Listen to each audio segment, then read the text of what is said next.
ఇటీవల కాలంలో సోషల్ మీడియాలో చాలా చక్కర్లు కొడుతుంది ఒక రైతు తన పొలంలో గెంతులేస్తున్నటువంటి వీడియో.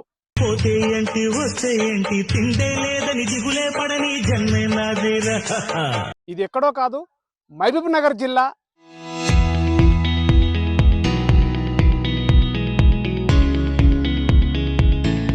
జడ్చర్ల మండలం ఉదండాపూరుకు గ్రామానికి చెందినటువంటి ఒక రైతు మల్లయ్య తన పండించినటువంటి పంటలో అధిక దిగుబడి రావడంతో ఆనందం పట్టలేక తన ఆనందానికి అవధులు లేకుండా తన వ్యవసాయ పొలంలో గెంతులు వేస్తూ కేరింతలు కొట్టాడు.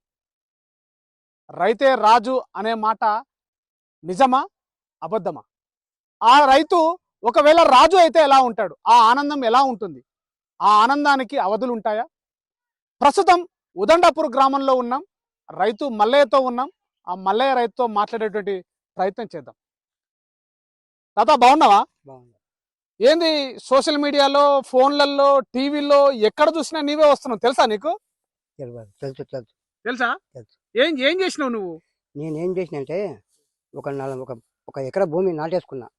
ఎప్పుడు అంటే ఎప్పుడు వేస్తుంటే కానీ ఈసారి మా వాళ్ళు ఉద్యోగంగా చేసిన, అలా పండుగలు చేస్తాం, బోనాలు పండుగ చేస్తాం, మా గుళ్ళు అంటే అట్లా కాదు అని నాటేసినాక ఏమైంది, మిషన్ వచ్చింది. మా బామ్మడి పొలం కోస్తుంటే ఆడికెళ్ళి అది కోసిస్తుంటే వానికి ఒక్క 3 బందల సాయం కొయ్యంగానే ట్రాక్టర్ నిండింది. మరి నాకు ఇట్లా ట్రాక్టర్ పట్టుకెళ్తుంది సారి అనుకొని అదే భూతల్లి ఉంటే ఇంత పని చేస్తుంది కదా, భూతాన్ని పొద్దుకున్నాను కానీ ఇంకా మళ్ళీ వేయలేం కదా అని చెప్పి నా ధైర్యం, నా కృషి బట్ట లేకుండా, నా బాధపడ లేకుండా దొమ్మరి గంతులు కొట్టిగా. పోతే ఏంటి వస్తే ఏంటి తిండే లేదని దిగులే పడని జన్మే నాదేరా. అంటే ఎన్ని సంవత్సరాల నుంచి నువ్వు ఈ పొలంలో వ్యవసాయం చేస్తున్నావు? ఎందుకు గతంలో ఇంత పంట రాలేదు? అంటే దిగుబడి అనేది రాలేదు, బాగా వచ్చింది సారి. అందుకు పోతుంది కదా, ఇది ఒక్కసారే కదా, మళ్ళీ భూమి ప్రాజెక్ట్ వచ్చి పోతుంది కదా, ఇటువంటి భూములు అడుగుతాయి కదా అనుకొని నా బాధపడ లేకుండా కూర్చో 2 ఎకరాల గంతులు కొట్టి. కానీ ఆ గంతులకి నువ్వు ఒక యువకుడు లాగా గంతులు వేస్తున్నావు. నువ్వు చూస్తేనేమో 50 సంవత్సరాలు 60 సంవత్సరాల లాగా ఉన్నావు. మరి నీ శరీరం అట్లా ఎట్లా సాధ్యమైంది గెంతులు వేయడంలో? నీకు ఎలాంటి ఇబ్బంది లేదా? ఏమి ఇబ్బంది లేదు. అంటే ఈ పోతుంది కదా బాధతో ఇంట్లో కూడా మా వాళ్ళని చెప్తా ఉంటాను, నేను పోతుంది భూతాలను మీద బతికాను, వాళ్ళు లేక బ్రోకర్ పని చేసి బతికటువంటి గాను మీరు సర్వే చేసిన ఎక్కడైనా సరే, మీరు సంవత్సరం కానీ సర్వే చేసిన, నేను ఒక బ్రోకర్ పని కూడా చేయలేదు ఇప్పటి వరకు. నేను భూతాలు నమ్ముకున్నా కనుక వాళ్ళు భూతాల మీద రోజు ఉంటారు కనుక నేను తాగుతుంటా, తింటుంటా, మా బిడ్డలు 4 బిడ్డలు పెళ్లి చేసిన అద్భుతాల మీదనే 4 బిడ్డలు ఏ పొలం అమ్మకుండా 4 బిడ్డలు పెళ్లి చేసిన, కాళ్ళు మొక్కినా లేకపోతే ఏం చేసినో నాకు భూతాలు కావాలని అక్కడక్కడ భూములు పోయి దొరికితే అక్కడ 30 లక్షలు 40 లక్షలు అంటారు. తోగులుతున్న భూమి లేదు, భూములతో తోవలేదు, ఇవన్నీ టెన్షన్ పట్టలేదు అని చెప్పి చేను కోసిన రోజు ఇంకా మళ్ళీ మట్టి పేరు వచ్చినాయి కనుక, భూమి అదే ఇండ పేరు ఇచ్చింది కనుక రేపు మట్టి తవ్వుతలేమో, ఇంత కుచి దొరకదు అని చెప్పి నా ఆనందం పడలేక బాధపడలేక 2 కలిపేసి మందులు కొట్టేసి. ఎన్ని ఎకరాల పొలం ఉంది నీకు? నాకు మా నాయన ఇచ్చింది 6 ఎకరాల పొలం, 6 ఎకరాల 6 గుంటల పొలం, నా పట్ట పొలం. దాంట్లో 5.5 ఎకరాలు పోయింది. 5.5 ఎకరాలు పోయింది, ఒక 30 గుంటలు మిగిలింది. ఆ 30 గుంటల్లో నాటేసుకున్నా.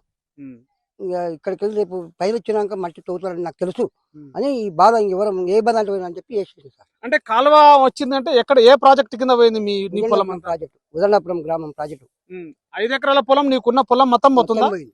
ఒక 30 గుంటలు మాది మిగులుతుంది కనుక 30 గుంటల్లో నాటేసుకున్నందుకు ఈ 30 గుంటలందుకు ఈ రోజు ఇన్ని ఒడ్లు పడినాయి. నేను అక్కడ పోయినాక కూడా ఏ వేళ దుంతాం, నిన్న భూములు కూడా తిరిగినా ఎక్కడ సెట్ కాలేదు. నక్షపలం నాదాంటికి వెళ్ళిపోతావు అని అంటారు, తెచ్చుకుంటే కూడా నాదాంటికి వెళ్ళిపోతావు అంటారు. ఈ బాధపడలేక కొంత కుచ్చుతో కొంత 2 వరకు అంత ఇచ్చినాయి. అంటే ఎంత వచ్చింది ఈ పంట పండించిన తర్వాత? నువ్వు అనుకున్న దానికన్నా అంటే ఎంత ఎక్కువ వచ్చింది? 2-3 క్వింటాలు ఎక్కువ వచ్చింది సార్. 2-3 క్వింటాలు ఎక్కువ వచ్చింది. అంటే వానకాలం కొద్దీ ఇప్పటికీ 4 క్వింటాలు 3 క్వింటాలు ఎక్కువ వచ్చింది. అంటే ఈ ఉదండాపూర్ ప్రాజెక్టు కింద నీ పొలం పోతుంది, గ్రామీణ సంబంధించిన పొలాలు కూడా పోతున్నాయి. మరి ఏం చెప్తారు సీఎం గారికి? ఇదే జిల్లా మహబూబ్ నగర్ జిల్లానే, ఏం చెప్తారు సీఎం సార్కి? ఏం చెప్తావు? నా పేరు మల్లయ్య, ఉదండాపురం గ్రామం, జడ్చర్ల మండలం, నియోజకవర్గం, అనురెడ్డి గారికి దయచేసి మా మీద తొందరగా మామనాడు జిల్లా ముఖ్యమంత్రి రేవంత్ రెడ్డి గారు కూడా దయచేసి చెప్తున్నా, డబ్బున మా పాలు మాకు ఇస్తే, మాకు ఏదైనా వచ్చేది ఉంటే ప్లాట్లు కానీ పైసలు కానీ ఏదైనా కొంచెం గవర్నమెంట్ ఏదైనా తోడు చేసి మాకు కొంచెం తోడు చేసి, దాని దత్తంగా కొంచెం తోడు చేసి డబ్బున మాకు ఇస్తే వాళ్ళ కృతజ్ఞతలు చెప్తున్నా సార్. ఇప్పుడు వాళ్ళకు రుణపడి ఉంటాను. మీ ఇప్పుడు ఈ ఉదండాపూర్ ప్రాజెక్టు కింద పొలం పోతుంది, మొత్తం పూర్తిగా పోతుంది. మరి ఎట్లా నువ్వు మళ్ళీ నెక్స్ట్ పంట ఎట్లా పండిస్తావు, ఎక్కడ పండిస్తావు? ఇంత ఆనందం మళ్ళీ పొందుతావా? రాదు రాదు సార్, రాదు. ఇంత ఆనందం మాత్రం రాదు. అంత కలిసిమెలిసి అయితే లేకుంటాం మేము. ఇంత ఎక్కడో ఉంటాం ఉన్నా కూడా ఇంత కలిసిమెలిసి అయితే లేకుంటాం. ఇంత కలిసిమెలిసి అయితే లేకుంటాం. సరే చెట్టుకుంటాము, మంచిగా అవుతాము కామని, కానీ ఇంత మంచిగా అయితే ఉంటాము. ఇది ఈ యొక్క మల్లయ్య రైతుకు సంబంధించినటువంటి ఆనందం.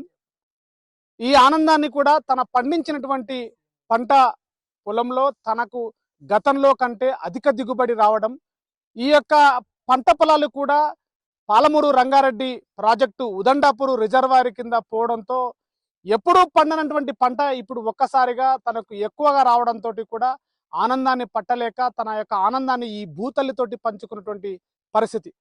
ఎప్పుడు కూడా ఇంత పంట రానటువంటి సమయాల్లో ఒక్కసారిగా ఇంత పంట రావడం, ఈ భూతల్లి నా పైన కరుణ చూపించడం, ఇంత సంతోషాన్ని నా భూతల్లితో నేను పంచుకుంటానంటూ కూడా తన కుటుంబ సభ్యులతో కూడా పంచుకోకుండా తన భూతల్లి ఒడిలోనే గెంతులు వేస్తూ దొర్లుతూ కేరింతలు కొడుతూ కూడా తన ఆనందాన్ని పంచుకున్నటువంటి రైతు మల్లయ్య.